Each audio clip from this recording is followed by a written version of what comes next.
안녕하세요 여러분, 백영기 목사입니다. 우리 또 사도행전 살펴보도록 하겠습니다. 오늘은 사도행전 살펴보기 전에 지금까지 우리가 살펴봤던 사도행전의 큰 판구조를 다시 한번 보도록 하겠습니다.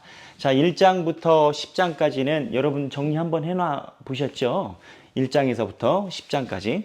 그래서 두 번째 판구조, 큰 구조, 예루살렘과 온 유대와 사마리아와 땅끝까지 9장 중반부터 땅끝까지가 28장까지 이루어집니다. 여기 판구조에서 핵심 주제를 보면 10장의 고넬료 사건. 고넬료 무슨 사건이었죠? 하늘에서 부정한 짐승들 베드로 먹어라. 못 먹어. 못 먹겠습니다. 먹어라. 이 사건 10장, 11장에 베드로가 이방인들이 성령을 받았다. 교회에다가 보고를 하는 사건. 12장에 최초로 순교자가 생겨나죠. 초대교회. 12장 야고보가 순교한 사건. 그 다음에 13장, 14장에 자, 여기서부터 바울의 1차 전도 여행이 시작됩니다. 어디에서? 13장, 14장이 1차 전도 여행. 그 다음에 15장에 전도 여행 하니까 이방인들 숫자가 확 늘어났잖아요. 이방인들을 유대인들이 유대인 교회 입장에서 어떻게 받아들일 것이냐? 15장 논쟁 사항이 발생하고 16장에서부터 18장까지 바울의 2차 전도 여행. 그래서 바울이 1차 전도 여행하고 16장에서부터 18장 22절까지 2차 전도 여행을 합니다. 그 다음에 18장 22절 이후부터 19장부터 21장 중반까지 3차 전도 여행인데, 이 3차 전도 여행은 신학자들에 따라서 19장만 3차 전도 여행으로 보고 20에서 21장을 예루살렘에 가는 노정으로 분리하는 사람도 있습니다. 그런데 제가 볼 때는 어차피 예루살렘에 가는 길에 바울이 그냥 간 게 아니라 사역을 하면서 진행을 했기 때문에 이거를 19장, 20장, 21장을 3차 전도 여행으로 보는 신학자들의 이론이 조금 더 우리가 이해하기가 적절하다 그리 생각합니다. 정리하면 13장부터 14장까지가 1차, 그 다음에 16에서 18장까지가 2차, 그 다음에 18장 중반부부터 21장 중반부까지가 3차. 그 다음에 이제 3차 끝나면 어떻게 되겠습니까? 예루살렘에 들어갔어요. 예루살렘에 들어가서 예루살렘에서 큰 소동이 일어나고 소송전이 일어납니다. 바울이. 소송전이 일어나고 그 다음에 바울이 자기의 시민권인 것을 주장해서 나 억울하다라고 항소하면서 27장, 28장 로마로 들어갑니다. 그러니까 지도를 한번 살펴보면 이렇습니다. 바울이요. 처음에 자, 저희가 보면은 사도행전에 참 지도가 많이 나오죠. 네, 박이삭 전사님이 여러분들께 전해드린, 우리 전사님이 올려드린 지도를 잘 참조하시면 많은 도움이 될 겁니다. 여기 보면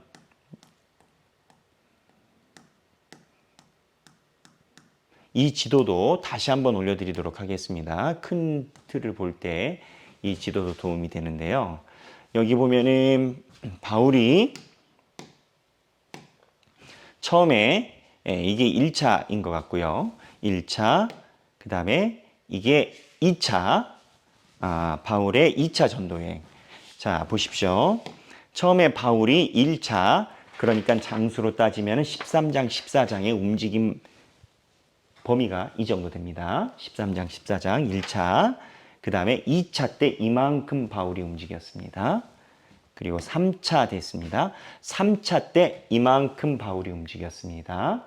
지금 자꾸 옆으로 하나씩 가죠. 3차 때. 그리고 예루살렘에 옵니다. 아까 제가 얘기를 드렸습니다. 예루살렘에서 바울이 소송에 휩싸였다고. 무슨 소송 때문에 휩싸이느냐? 여러 번 강조하겠습니다만 바울이 이방인들을 전도하다 보니까 예루살렘에서 유대인들이요. 바울이 정결 규정을 어겼다라고 주장을 합니다. 그게 뭐냐면 이방인들과 식사 같이 하고, 물론 우리는 그게 예수 그리스도의 기독교 정신인 걸로 알지만 예수를 안 믿는 유대인들에게서는, 예수를 믿지 않는 유대인들은 바울이 이렇게 하는 행동이 율법 위반인 겁니다. 그런데 로마는 어떻게 합니까?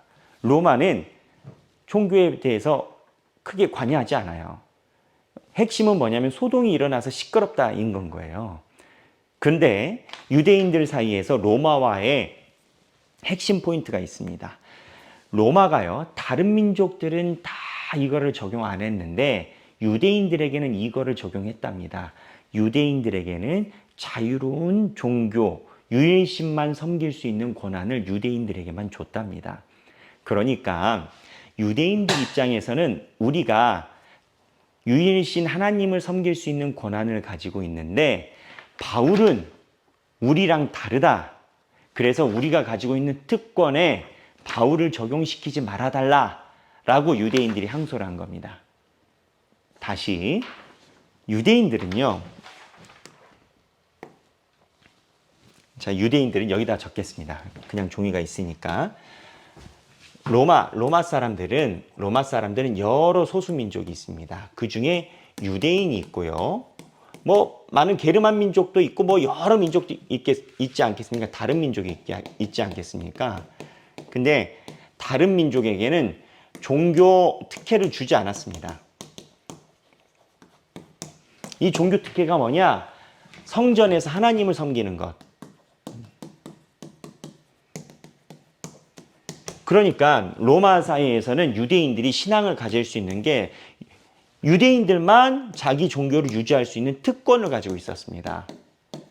근데 이 유대인들이 바울을 이야기를 할 때 이 바울은 우리가 가지고 있는 유대교 신앙이랑 다르다라고 바울을 이 종교 특권에 넣어주지 말라라고 항소를 한 겁니다. 그러니까 다른 민족처럼 만약에 바울이 이쪽으로 오면요. 바울은 하나님이나 자기가 주장하는 것을 할 수가 없고 가이사랴, 로마의 황제가 누구죠? 가이사라죠. 이 가이사랴를 신봉해야 됩니다. 그러니까 이 유대인들 입장에서는 지금 무엇 이야기를 하냐면 바울은 우리랑 다르다. 우리가 가지고 있는 특권을 바울에게 적용하지 말아주세요. 이게 핵심인 겁니다. 그 이유가 이 유대인들이 바울에게 시비를 걸었던 이유가 바울이 우리 유대인들이 가지고 있는 정결 규정을 위반하고 이방 사람들이랑 접촉한다. 논리가 있죠. 근데 바울은 이거를 주장하는 걸 어떻게 돌파합니까? 바울은 이거를 이렇게 돌파합니다. 나도 유대인이다. 나도 하나님을 섬긴다. 내가 더 정통이다. 내가 더 진짜 유대인. 하나님이 있었던 요엘의 이야기, 자녀들이 예언하고 성령이 부어질 것이다라고 한 시대가 지금 왔다. 내가 진짜 유대인이다. 그러니까 이 로마 입장에서는 아니 특권은 주긴 줬는데 누구 말이 맞는지 헷갈릴 거 아닙니까? 이게 유대인들이 로마에게 지속적으로 제기한 문제였습니다. 그러니까 제가 말씀드린 이 사항에 대해서 시비가 계속 붙습니다. 그러니까 로마는 관찰을 하는 거죠. 로마는 사실 직접적인 해당자가 아닙니다. 로마는 지금 유대인들이 바울을 소송 걸고 시비 거는 것에 대해서 뭐가 맞는지 그런지 판단하는 입장입니다. 그게 21장 중반부부터 26장 중반부까지 예루살렘에서 있었던 논쟁입니다. 누가가 이거를 기록하는 이유가 뭔지 아십니까? 여기에 등장하는 로마의 관료들이 바울을 괜찮은 사람으로 생각을 합니다. 그리고 바울이 로마에다가 황제에다가 항소하지 않았으면 바울이 문제가 없는데 라고 풀어주려고 했다라는 걸 이야기를 합니다. 로마로 가게 된 이유는 바울이 범법이나 잘못이 있어서가 아니라 바울이 이 소송 과정에서 본인이 항소를 해가지고 간 겁니다. 바울이 항소해서 간 겁니다. 바울은 왜 항소했을까요? 바울이 항소한 이유는 말씀을 따라서 로마에 가서 예수 그리스도의 이름을 전하려고, 그래서 예수 그리스도의 이름을 전하는 것을 목적을 가지고 이 이탈리아 이쪽으로 간 겁니다. 그래서 사도행전이 맨 마지막에 끝날 때 이 로마에서 바울이 가르치는 모습으로 끝났습니다. 사실 바울은 서바나라고 하는 이쪽 끝에까지 가고 싶었을 겁니다. 바울은 이쪽이 그 당시에 인류의 대륙의 끝이라고 여김을 받았었고 동쪽으로는 이쪽이었습니다. 그래서 마게도냐에서 사람들이 넘어와서 나를 데리고 가라라고 할 때 사실 바울은 이쪽으로 가려고 했는데 마게도냐 사람이 와서 아가야 쪽으로 이쪽 마게도냐 쪽으로 넘어갔었던 기록이 한 번 있고요. 로마를 가가지고 로마를 포함해서 이 스페인 쪽으로 선교 전략을 가지고 있었습니다만 이 로마에서 바울이 순교를 당하게 되죠. 전체적인 그림에서 보면 예루살렘과 온 유대와 사마리아와 안디옥을 중심하여 땅끝까지 이르러 내 증인이 되리라, 이 기록을 사도행전이 가지고 있는 겁니다. 그 중에서 이제 전체적인 개관을 한 번 더 살펴봤고요. 오늘 여러분들과 살펴볼 20장을 살펴보도록 하겠습니다. 20장에 보면요. 자, 여기 보면은 바울의 3차 전도여행, 바울의 3차 전도여행이 어디서부터 시작하죠? 18장 22절부터 쭉 시작하는데 여기에 이제 3차 전도여행에 대해서 지도가 깔끔하게 되어 있는 게 있어서 여러분들께 표기를 드렸습니다. 여기 보면 지금 이 지도의 흐름을 따라서 보면요. 그렇습니다. 자, 여기 안디옥에서 쭉 시작해가지고 비시디의 안디옥이 똑같은 게 두 개 있다라고 했어요. 여기가 진짜 안디옥 교회고 여긴 선교지 비시디아에 있는 안디옥 교회고 에베소에서 여기에서 사건이 한번 일어나죠. 마술사가 불을 태우고 성령의 역사가 강하게 일어납니다. 이게 19장이죠. 19장. 그리고 쭉 넘어가서 19장에서 이제 20장으로 갑니다. 근데 20장 초반에 보면 바울이요. 여기 에베소에서 이쪽 수리아 쪽으로 배를 타고 넘어가려고 했습니다. 예루살렘에 가가지고 사람들에게 예수 그리스도에 대해서 정당성을 주장하고 바울이 선교를 하면서 계속 거짓 소문에 휩싸였어요. 거짓 소문이 뭐냐? 바울이 하나님의 전통을 무시하고 정결 규정을 없이 하고 율법을 위반하고 새로운 종교를 만들었다. 이러한 거짓 소문. 하지만 예루살렘에 있는 초대교회 교인들이 몇몇은 알았지만 이 소문 때문에 바울이 계속 오해를 받은 거예요. 그러니까 그거를 해소하려고 예루살렘에 가려고 했습니다. 왜냐하면 이때가 예루살렘에 절기가 와가지고 사람들이 많이 모일 때예요. 사람들이 많이 모일 때 바울이 가서 자기의 억울함을 해소하려고 했는데 근데 이 성경에 보면 오늘 20장 초반에 보면 20장 아마 3절입니다. 자, 보면은 거기 제가 읽을게요. 거기 석 달 동안 있다가 배 타고 수리아로 가고자 할 그때 유대인들이 자기를 해하려고 공모함으로 마게도냐를 거쳐 돌아가기로 작정하니. 자, 여기 보면은 바울이 여기에서 배 타고 수리아로 가려고 했습니다. 보면 마게도냐로 가니라 지방에 다녀서 바울이 여기서 배 타고 수리아로 가려고 했으나 그렇게 되지 않아서 사람들이 바울을 죽이려고 하는 그 위기를 느껴서 배를 타지 않고 위협을 느껴서 이쪽으로 육로로 마게도냐를 돌았습니다. 제 추정에는 이 육로로 가서 아마 갱그리아나 아덴 쪽에서 배 타려는 시도를 하지 않았을까 싶은데 이 육로로 도는 게 결국 바울 서신서에서는 바울이 설립한 초대교회 교회들을 신방하는 그런 루트가 돼요. 그래서 이쪽으로 어디로 오느냐 보면은 이 드로아로 옵니다. 20장. 자, 오늘 20장이에요. 에베소는 19장 했잖아요. 지난번에. 그리고 20장이 이 드로아로 오고요. 이 드로아에서 밀레도. 드로아에서 일이 한 번 있고 내려와서 밀레도에서 에베소서에 있는 세워온 교회의 장로님들을 불러다가 밀레도에서 한 번 만납니다. 에베소에서 장로님을 한 번 만납니다. 그리고 나서 쭉 내려와서 수리아 쪽으로 해서 두로에 오고요. 여기 자 보시면 여기 두로 있습니다. 두로에 오고 그 다음에 가이사랴를 통해서 예루살렘으로 돌아갑니다. 그러니까 에베소 이후로 바울이 유대인들이 많이 모이는 그 시기에 절기에 가서 자기에 대해서 해명하려고 했는데 유대인들이 자기가 배 타고 가면 죽이려고 해서 본의 아니게 공교롭게 이쪽 지역을 한 바퀴 돌았고 드로아로 왔다가 밀레도로 내려갔다가 쭉 내려갑니다. 그런데 오늘 20장에 이 행선 중에 드로아 사건, 드로아 지역에 대한 이야기가 있어요. 20장에 보면 드로아 지역에 대한 에피소드가 있습니다. 드로아 지역이 어디입니까? 방금 드로아 봤죠? 우리 드로아 지역에 보면 여기입니다. 여기 에베소서에서 드로아로 이동을 합니다. 이 드로아로 이동을 하는데 5절입니다. 5절 여기에서 배 타고 수리아로 가려고 했는데 살해 위협이 있으니까 드로아로 빠졌는데 이곳에서 특이한 일이 일어납니다. 무슨 특이한 일? 20장에 드로아인데 바울이 설교하는데 유두고라는 청년이 졸다가 죽어버립니다. 졸다가 단상에서 떨어져서 죽어요. 9절에. 바울이 어떻게 합니까? 여기서 살립니다. 지금 이 사건을 기록하고 있는 게 누굽니까? 누가입니다. 여기에 보면은 죽었냐 안 죽었냐 논쟁이 신학계에서 좀 있어요. 근데 죽었어요. 왜 죽었냐면 누가가 의사 선생님이거든요. 누가가 9절에 유두고라는 청년이 창에 걸터 앉아 있다가 깊이 졸더니 20장 9절입니다. 바울이 강론하기를 더 오래 하매 설교가 길었나 봐요. 강론하기를 오래 하매 졸음을 이기지 못하여 3층에서 떨어지거늘 잃어보니 죽었는지라. 3층에서 떨어지면 죽을 수 있어요. 네, 그죠?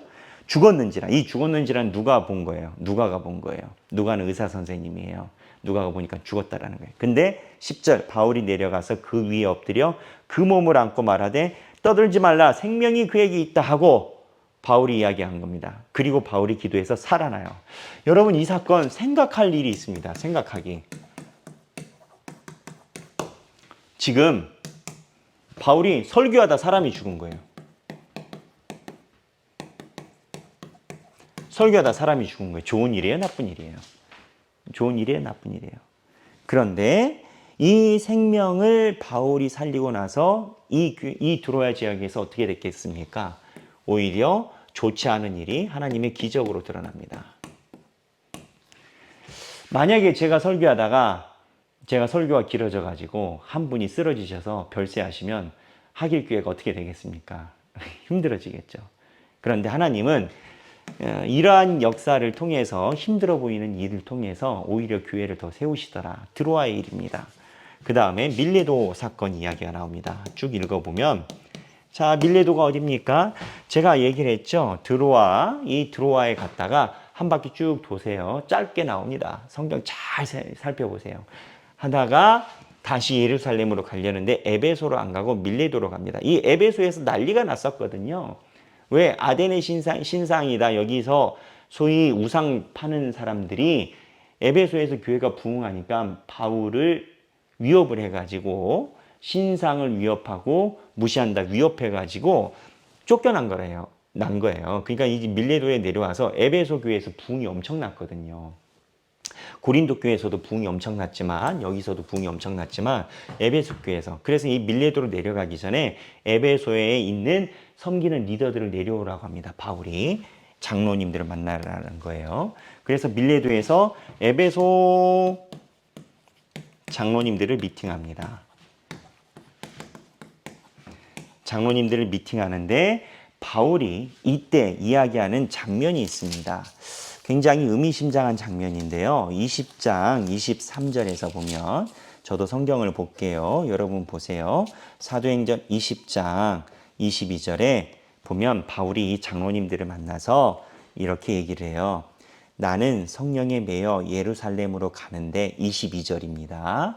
20장 22절 거기서 무슨 일을 당할는지 알지 못하노라. 바울이 예루살렘을 자기의 변론을 하러 가는데 성령님이 알려주고 계신 거예요. 뭘 알려주느냐? 무슨 일을 당할지 모른다. 위험하다. 근데 가라는 거예요.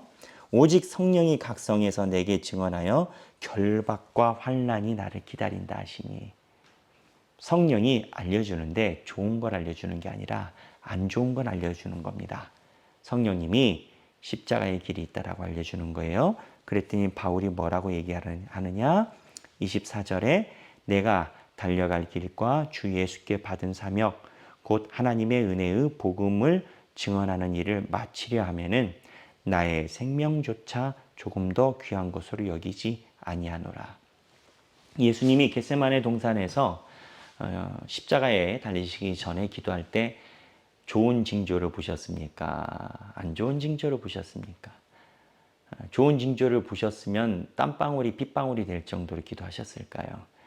성령님이 십자가의 길을 미리 보여주시는 겁니다. 근데 바울이 이 길을 봤을 때 장로들이 다 말려요. 그리고 사람들이 이 뒤에 보면은 갈수록 믿음의 신자들이 말립니다. 바울을 사랑하니까. 그러나 바울은 성령님께서 보여주신 것이 내 길이라면, 내가 달려갈 길이라면 나는 가겠다라는 거예요. 그러면서 바울이 장로들에게 부탁합니다. 31절입니다. 내가 눈물로 훈계하던 것. 눈물로 뭘 하던 거예요? 훈계입니다. 훈계. 자, 31절 읽어볼까요? 그러므로 여러분이 일깨어 내가 3년이나 밤낮 쉬지 않고 눈물로 각 사람을 훈계하던 것을 기억하라. 훈계는 어떤 의미입니까, 여러분? 마음을 도와주는 겁니까? 어떤 겁니까? 가르치는 거예요. 훈계는 강하게 가르치는 거고 어떻게 보면 질책도 섞여 있는 거예요. 에베소 교회에서 하나님에 대해서 예수 그리스도에 대해서 정확하게 알려주는 것에 대해서 바울이 계속 훈계를 했다라는 거예요. 이 가르침에 대해서 장로님들 계속 해주세요라고 부탁을 하는 겁니다. 여러분 이 20장에 보면은 이 바울의 내가 달려갈 길과 주 예수께 받은 사명, 내 생명을 조금도 귀한 것으로 여기지 않노라. 이게 굉장히 유명한 말씀입니다.